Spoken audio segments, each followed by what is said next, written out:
के 14वें राष्ट्रपति होंगे रामनाथ कोविंद। राष्ट्रपति पद के लिए हुए चुनाव में विपक्ष की उम्मीदवार मीरा कुमार को हराया।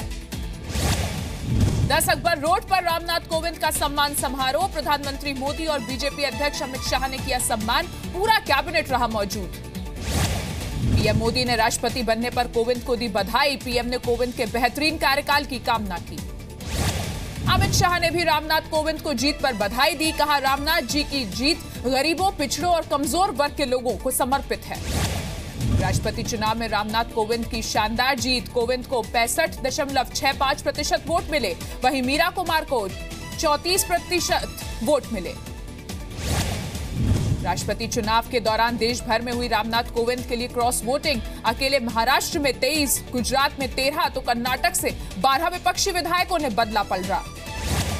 यूपी, त्रिपुरा, तेलंगाना और एमपी के भी कई विपक्षी विधायकों ने छोड़ा मीरा का साथ।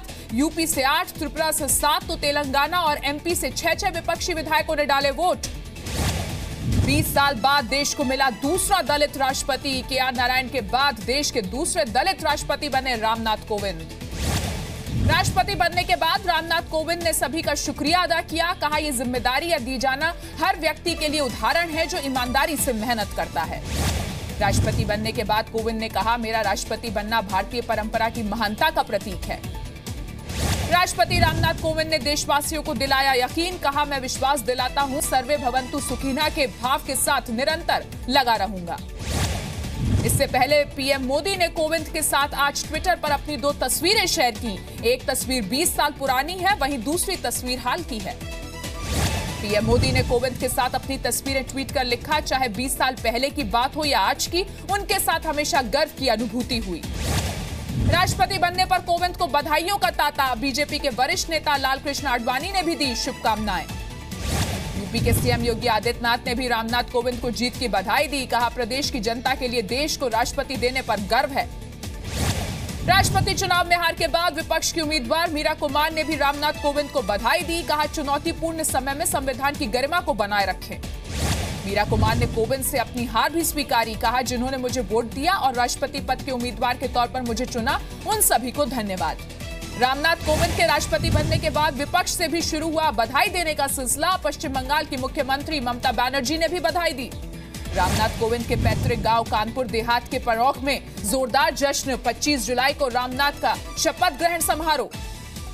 रामनाथ कोविंद के राष्ट्रपति बनने के बाद जश्न मनाने का सिलसिला। मुंबई में बीजेपी मुख्यालय में कार्यकर्ताओं ने जमकर की आतिशबाजी। हिंदू राष्ट्रवाद से घबराया चीन। सरकारी अखबार ग्लोबल टाइम्स ने छापा संपादकीय। कहा, भारत में हिंदू राष्ट्रवाद की वजह से सीमा पर बढ़ रहा है तनाव।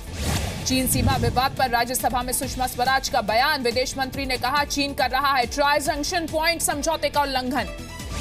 सुषमा स्वराज ने कहा, चीन की मांग है डोकलाम से हटे भारत की सेना। हालांकि भारत चाहता है दोनों देश मिलकर बातचीत से सुलझाए विवाद। राज्यसभा में सुषमा स्वराज ने किया साफ, बोली, सभी देश भारत के पक्ष को मानते हैं सही, भारत अपनी सुरक्षा के लिए सतर्क है। H-1B वीजा पर भी सुषमा स्वराज ने दिया संसद में बयान। कहा, पीएम मोदी ने राष्ट्रपति ट्रंप के साथ हालिया मुलाकात में मुद्दा उठाया। लोकसभा में किसानों के मुद्दे पर विपक्ष का हंगामा। संसद की कार्रवाई कल तक के लिए स्थगित। एआईएडीएम के सांसदों का संसद में गांधी प्रतिमा के सामने प्रदर्शन। गुटखा घोटाले में सीबीआई जांच की मांग। पीएम मोदी ने यूपी बीजेपी के सभी सांसदों के साथ बैठक की। सूत्रों के मुताबिक सांसदों से पीएम ने लिया योगी सरकार के कामकाज का फीडबैक। सांसदों के साथ यूपी में केंद्र की योजनाओं के अमल को लेकर पीएम ने की चर्चा। पीएम ने सांसदों की सुनी शिकायतें और दिए कई सुझाव। सीएम योगी से नाराज यूपी के बीजेपी सांसद। सूत्रों के मुताबिक सांसदों ने पीएम मोदी से की योगी सरकार में अफसरशाही हावी होने की शिकायत। भारत और पाकिस्तान के बीच डीजीएमओ स्तर की बातचीत हुई। भारत ने एलओसी के पास नागरिकों को टारगेट करने का मुद्दा उठाया। जम्मू कश्मीर के राजौरी में पाक ने फिर किया सीजफायर का उल्लंघन। सीमा पार से गोलीबारी में स्थानीय लोगों के घरों को नुकसान हुआ। पाकिस्तान विदेश मंत्रालय ने भारतीय उप उच्चायुक्त जेपी सिंह को आज फिर तलब किया। एलओसी पर भारतीय सेना की जवाबी फायरिंग को लेकर बातचीत हुई।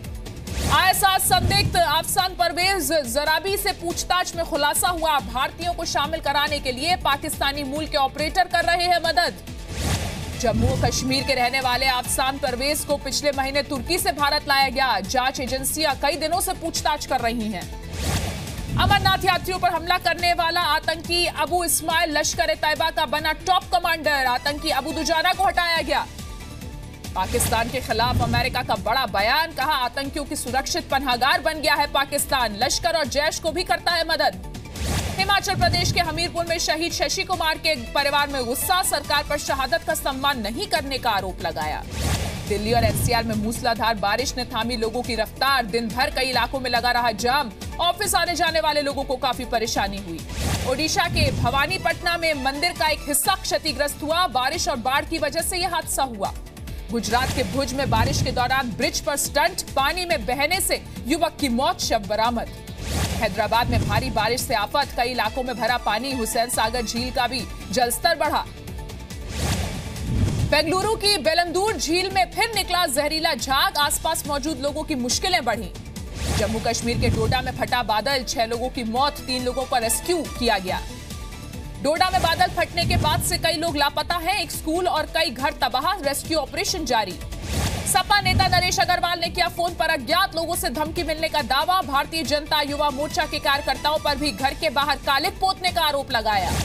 दिल्ली में नरेश अग्रवाल के घर के बाहर बीजेवाईएम कार्यकर्ताओं पर पुलिस का हल्का बल प्रयोग, घर के बाहर बढ़ाई गई सुरक्षा। मुंबई की सड़कों और ट्रैफिक जैम पर रेडियो जॉकी के वीडियो से शिवसेना नाराज, मुंबई को बदनाम करने का आरोप लगाया। शिवसेना ने बीएमसी से रेडियो जॉकी पर 500 करोड़ की मानहानि का केस करने की मांग की। मुंबई बीजेपी अध्यक्ष ने की रेडियो जॉकी की तारीफ। ईडी ने शाहरुख खान को भेजा नोटिस, फेमा के उल्लंघन केस में 23 जुलाई को पेशी, कम दाम में night Riders supports private limited के शेयर बेचने का मामला है। 28वें हफ्ते भी नंबर 1 बना जी न्यूज, बाग की 22+ रेटिंग में सभी चैनल्स को पीछे छोड़ा। जी मीडिया ने आज देश में उर्दू भाषी लोगों को दिया एक बड़ा तोहफा, जी मीडिया ग्रुप का उर्दू न्यूज चैनल जी सलाम लॉन्च हुआ। कानपुर में एक प्राइवेट हॉस्टल में आग से 2 लोगों की मौत, दर्जन भर लोग जख्मी, 3 की हालत गंभीर। यूपी के कन्नौज में बीजेपी कार्यकर्ताओं की गुंडागर्दी, बिजली विभाग के दफ्तर में की तोड़फोड़, कर्मचारी को भी पीटा। यूपी के कन्नौज में बड़ा हादसा टला, प्राइवेट स्कूल की बस गड्ढे में गिरी, घायल बच्चों को अस्पताल में भर्ती कराया गया। यूपी के शामली में भाई ने भाई को मारा, चाकू गोदकर हत्या की, सीसीटीवी में रिकॉर्ड हुई हत्या की तस्वीरें। यूपी के महाराजगंज में प्रेमी जोड़े की बदमाशों ने की पिटाई, पब्लिक प्लेस में अश्लीलता फैलाने का लगाया आरोप। यूपी के गोंडा में युवक ने अपने 1.5 साल के बेटे को मारा, फांसी लगाकर खुद ने भी सुसाइड किया। दिल्ली से अगवा डॉक्टर को 13 दिन बाद मेरठ में छुड़ाया गया, किडनैपिंग के बाद मांगी गई थी 5 करोड़ की फिरौती। ओला कैब के ड्राइवर ने रची अपहरण की साजिश, परिवार की बजाय ओला कंपनी से मांगी फिरौती। दिल्ली सरकार के 3 मंत्रियों का प्रभार बदला, मनीष सिसोदिया को टूरिज्म, कैलाश गहलोत को रेवेन्यू विभाग मिला, राजेंद्र गौतम कोऑपरेटिव सोसाइटीज के रजिस्ट्रार बने। दिल्ली के 28 कॉलेजों को दिल्ली सरकार का आदेश, 31 जुलाई तक गवर्निंग बॉडी नहीं बनाई गई तो 350 करोड़ के फंड पर लगेगी रोक। तमिलनाडु के विधायकों के वेतन में 100% इजाफे से राज्य के किसान नाराज, दिल्ली के जंतर मंतर पर प्रदर्शन किया। सुनंदा पुष्कर हत्याकांड मामले में हाईकोर्ट ने दिल्ली पुलिस को 3 दिनों के भीतर स्टेटस रिपोर्ट दाखिल करने को कहा, अगली सुनवाई 1 अगस्त को होगी। बेंगलुरु में कन्नड़ समर्थक संगठनों का हिंदी के खिलाफ प्रदर्शन जारी, कई जगह साइन बोर्ड पर लिखे हिंदी के शब्दों पर कालिख पोती। शिमला गैंगरेप मर्डर मामले में बीजेपी का प्रदर्शन जारी, मुख्यमंत्री ने हिमाचल के लोगों से शांति बनाए रखने की अपील की। हिमाचल प्रदेश के रामपुर में दर्दनाक हादसा, गहरी खाई में गिरी बस, 28 लोगों की मौत, 10 लोग घायल हैं। पंजाब के कपूरथला में चोरों ने बैंक का एटीएम चुराया, एटीएम से भरे थे 11,43,000 रुपए, सीसीटीवी में रिकॉर्ड हुई वारदात। कोलकाता में गेल की बिल्डिंग में आग लगी, आग ने स्कूल को भी चपेट में लिया, फायर ब्रिगेड की 10 गाड़ियां मौके पर मौजूद। हरिद्वार में मौत की छलांग लगा रहे कांवड़िए, रोक के बावजूद गंगा पुल से कांवड़ियों की छलांग, पुलिस प्रशासन बेखबर। उत्तराखंड के उधम सिंह नगर में खेत में पहुंचा मगरमच्छ, 4 फीट के मगरमच्छ को नहर में छोड़ा गया। बिहार के शेखपुरा में बारिश की वजह से घर का एक हिस्सा गिरा, हादसे में 1 की मौत, 2 लोग घायल। बिहार के मोतिहारी में गर्भवती महिला की मौत के बाद हंगामा, प्राइवेट क्लिनिक में नाराज लोगों ने तोड़फोड़ की। बिहार के बक्सर में सड़क पर हाथी ने मचाया उत्पात, घंटों की मशक्कत के बाद काबू में आया ये हाथी। भोपाल में एटीएम से 45 लाख रुपए की लूट, पैसा गिरने का लालच देकर ड्राइवर से की गई लूटपाट। एमपी के उज्जैन में पिता के अंतिम संस्कार के लिए आमने सामने हुए भाई बहन, शव को कमरे में बंद किया, पुलिस ने बीच बचाव किया। राजस्थान के बीकानेर में एनएसयूआई का विरोध प्रदर्शन, 5 सूत्री मांगों को लेकर पीजी कॉलेज में नारेबाजी। राजस्थान के श्रीगंगानगर में लग्जरी कार से मिले 20 लाख रुपए, पुलिस को हवाला कारोबार का शक, जांच जारी। राजस्थान के बानसूर में पूर्व विधायक की पत्नी के बाल काटे गए, इलाके में जारी है महिलाओं के बाल काटने की घटनाएं। एमपी के बलरामपुर में ऑटो ड्राइवर की बेटी ने आईआईटी क्लियर किया, आईआईटी दिल्ली में 169 रैंक हासिल की। चंडीगढ़ में 10 साल की रेप पीड़िता 7 महीने की गर्भवती है, कोर्ट ने अबॉर्शन से किया इनकार, मामा ने किया था नाबालिग भांजी से रेप। छत्तीसगढ़ के जांजगीर चांपा में 8 साल की बच्ची से रेप, कोर्ट ने आरोपी को 10 साल की सजा सुनाई। एमपी के मुरैना में दलित महिला की हत्या, मामूली विवाद में लाठी डंडों से पीटा गया। पटना में 55 साल के बुजुर्ग को गोली मारी गई, गंभीर हालत में अस्पताल में भर्ती, हमला करने की वजह साफ नहीं। चीन के यूनान प्रांत में भारी बारिश, शहर में बाढ़ जैसे हालात, कई अंडरपास और सड़कों पर जल भराव। चीन के जिलिन प्रांत में भी बाढ़, कई लोग लापता है, पूरे इलाके में पानी भरा। अमेरिका के कैलिफोर्निया के जंगलों में भीषण आग लगी हुई है, हजारों लोगों ने अपने घर छोड़े, आग बुझाने की कोशिशें जारी। अच्छी तेजी के साथ बाजार में गिरावट, सेंसेक्स 51, निफ्टी 26 अंक गिरकर बंद। उम्मीदों से बेहतर रहे रिलायंस इंडस्ट्रीज के नतीजे, उम्मीद से बेहतर रहे विप्रो के भी नतीजे। शेयर बायबैक को बोर्ड ने दी मंजूरी, 320 रुपए पर होगा बायबैक। अनुमान से बेहतर रहा बजाज ऑटो का मुनाफा, पहली तिमाही में कोटक बैंक का फायदा भी 23% बढ़ा। एचपीसीएल के लिए मर्जर के लिए ओएनजीसी नहीं लाएगा ओपन ऑफर, ओएनजीसी के चेयरमैन ने कहा मर्जर के रास्ते में नहीं आएगी कोई मुश्किल। कल होगी रिलायंस इंडस्ट्रीज की एजीएम, मुकेश अंबानी कर सकते हैं 500 रुपए वाले 4G फोन का ऐलान। लोन के लिए अब नहीं लगाना पड़ेगा बैंक का चक्कर, एटीएम से मिलेगा 15 लाख रुपए तक का पर्सनल लोन। आईसीआईसीआई बैंक ने शुरू की सेवा, तुरंत खाते में आएगा पैसा। श्रीलंका में कप्तान विराट कोहली ने की मुरली विजय की तारीफ, कहा मुरली विजय ने नहीं छिपाई खुद की चोट, ईमानदारी से सिलेक्टर्स को बताया। महिला वर्ल्ड कप के सेमीफाइनल में भारत और ऑस्ट्रेलिया के बीच टक्कर, भारत ने पार किया 85 रन का आंकड़ा, बारिश की वजह से 42 ओवर का मैच। इंग्लैंड के बाद दक्षिण अफ्रीका की टीम से खेल सकते हैं केविन पीटरसन, ईसीबी ने पीटरसन को किया था टीम से बाहर। भारत की शॉटपुटर मनप्रीत कौर पर बैन लगा, डोप टेस्ट में फेल होने पर प्रतिबंध, वर्ल्ड चैंपियनशिप में नहीं ले पाएंगी हिस्सा। एक्ट्रेस कंगना रनौत की नाक पर चोट लगी, Manikarnika the queen of Jhansi की शूटिंग के दौरान घायल हुई कंगना।